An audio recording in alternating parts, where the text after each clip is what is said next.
1905 के बाद भारत में राष्ट्रवाद तेजी से बढ़ रहा था। मैं वाइसराय लॉर्ड मिंटो हूं। मुझे कांग्रेस का मुकाबला करने के लिए एक वफादार समूह की आवश्यकता थी।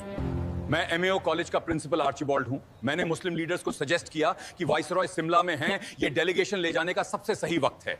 मैं मोहसिनुल मुल्क हूं। आर्चिबाल्ड के सजेशन पर मैंने तुरंत प्रोमिनेंट मुस्लिम लीडर्स को गैदर किया ताकि हम अपने पॉलिटिकल राइट्स के लिए वाइसरॉय से मिल सकें।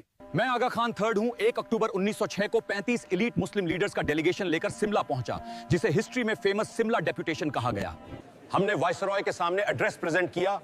इंडिया में मुस्लिम्स की इंपॉर्टेंस सिर्फ पॉपुलेशन नंबर से नहीं, बल्कि उनकी पॉलिटिकल हिस्ट्री से देखें। हमने जॉइंट इलेक्टोरेट सिस्टम का विरोध किया। हमारी सबसे मेन डिमांड थी सेपरेट इलेक्टोरेट, जहां मुस्लिम्स सिर्फ अपने मुस्लिम्स कैंडिडेट्स को ही वोट दे सकें। हमने गवर्नमेंट सर्विसेज और वाइसरॉय काउंसिल में मुस्लिम्स को उनकी पॉपुलेशन से ज्यादा वेटेज देने की डिमांड की। मैंने उनकी सारी डिमांड्स ध्यान से सुनी। मैंने इमीडिएटली अश्योर किया कि मुस्लिम्स के पॉलिटिकल राइट्स और इंटरेस्ट्स की रक्षा अब ब्रिटिश गवर्नमेंट करेगी। मैंने सेपरेट इलेक्टोरेट के आइडिया को फुल सपोर्ट किया। यह स्टेप कांग्रेस के ग्रोइंग इन्फ्लुएंस को वीक करने और डिवाइड करने के लिए बहुत जरूरी था। वाइसरॉय के इस पॉजिटिव और इंकरेजिंग रिस्पांस ने हमें जीत का एहसास दिलाया। हम समझ गए कि ब्रिटिश गवर्नमेंट फुली हमारे डिमांड्स के फेवर में है। मेन लेडी मिंटो हूँ। मेरे हस्बैंड को ऑफिशियल्स ने बताया कि 1 अक्टूबर 1906 को हमने इंडिया के 62 मिलियन मुस्लिम्स को कांग्रेस के रैंक से अलग कर दिया है।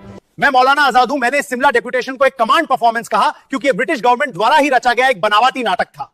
इस सक्सेसफुल मीटिंग के बाद हमने महसूस किया कि हमें अब एक परमानेंट पॉलिटिकल पार्टी की जरूरत है जो आगे भी मुस्लिम इंटरेस्ट्स रखे। शिमला डेप्यूटेशन की सक्सेस ने फाइनली इंडियन काउंसिल्स एक्ट 1909 का बेस बनाया, जिसमें हमने लीगल टूर पर कम्युनल रिप्रेजेंटेशन को पास कर दिया।